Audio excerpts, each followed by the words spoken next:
کہ میرے نبی علیہ السلام کے قدم لگیں تو جگہ برکت والی بنتی ہے، اور صحابہ کا عقیدہ ہے کہ بن گئی ہے، اور وہاں سے برکتیں جا کے وصول کرتے ہیں۔ اس سلسلہ میں یہ صحیح بخاری شریف دیکھ لو، صحیح بخاری شریف، اس کے اندر حدیث نمبر 506 ہے،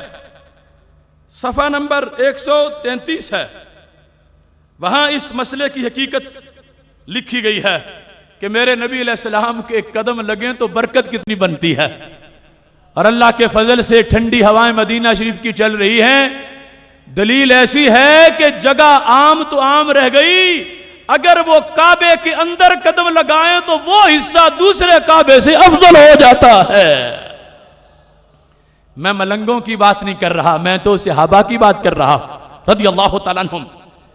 یہ سنو، حدیث شریف 505 ہے، حضرت عبداللہ بن عمر رضی اللہ تعالیٰ عنہ سے حضرت نافع روایت کرتے ہیں، کانا اذا دخل الکعبہ، جب وہ کعبہ شریف میں داخل ہوتے تھے، جیسے اب دروازہ اسی جگہ اس وقت بھی تھا،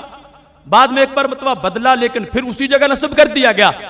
تو جب کعبہ میں داخل ہوتے تھے مشا قبلہ وجہی، سیدھے چلے جاتے تھے، یعنی دائیں بائیں مڑتے نہیں تھے، داخل ہوتے تھے تو سیدھے چلے جاتے تھے، وجعل الباب قبلہ ظہرہی، اور دروازہ پشت کے پیچھے رکھتے تھے، یعنی جس طرح بندہ داخل ہو تو فرنٹ کو چلا جا، کعبے کے دروازے میں داخل ہو کر سیدھی دیوار کی طرف چلتے تھے اور دروازہ پیچھے ہوتا تھا۔ تو کہتے ہیں قریبا من 3 اذرع صلی، جب اگلی دیوار تک 3 گز کا سفر رہ جاتا تھا تو وہاں کھڑے ہو جاتے تھے، تو کیا کرتے تھے؟ وہاں صلی، وہاں نماز پڑھتے تھے۔ کسی نے پوچھا کعبہ تو سارا ہی کعبہ ہے، یہ پکی جگہ تم نے منتخب کی ہوئی ہے، نہ آگے جاتے ہو نہ پیچھے جاتے ہو، چونکہ استمرار کے ساتھ ذکر ہے کان اذا دخل الکعبہ، جب بھی کعبہ میں داخل ہوتے تھے تو انداز یہ ہوتا تھا، جب بھی داخل ہوتے تھے انداز یہ ہوتا تھا۔ تو جس وقت یہ پوچھا گیا ان سے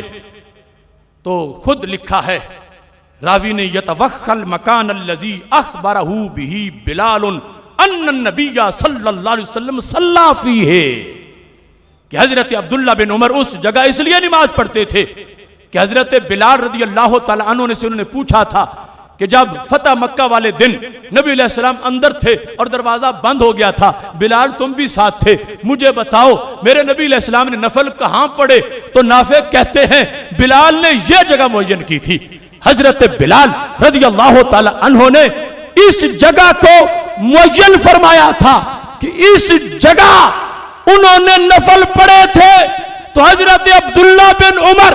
سارے کعبے کو عظیم سمجھتے ہیں، مگر جہاں سرکار کے قدم لگے ہیں وہاں برکتیں زیادہ مانتے ہیں۔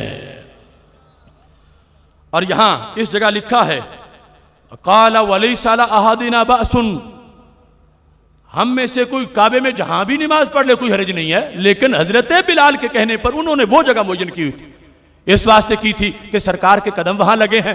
تو اس سے بڑی اور دلیل کیا ہوگی کہ صحابی ہیں اور پڑھنی نماز ہے اور پڑھنی کعبے کے اندر ہے، اور کعبہ تو انچ انچ برکت والا ہے، لیکن پھر بھی جہاں سرکار کے قدم لگے وہاں سے آگے پیچھے نہیں جاتے۔ تو پتا چلا محبوب کے قدموں کی برکت کو ماننا ملنگوں کا عقیدہ نہیں، یہ رب کے عظیم بندوں کا عقیدہ ہے۔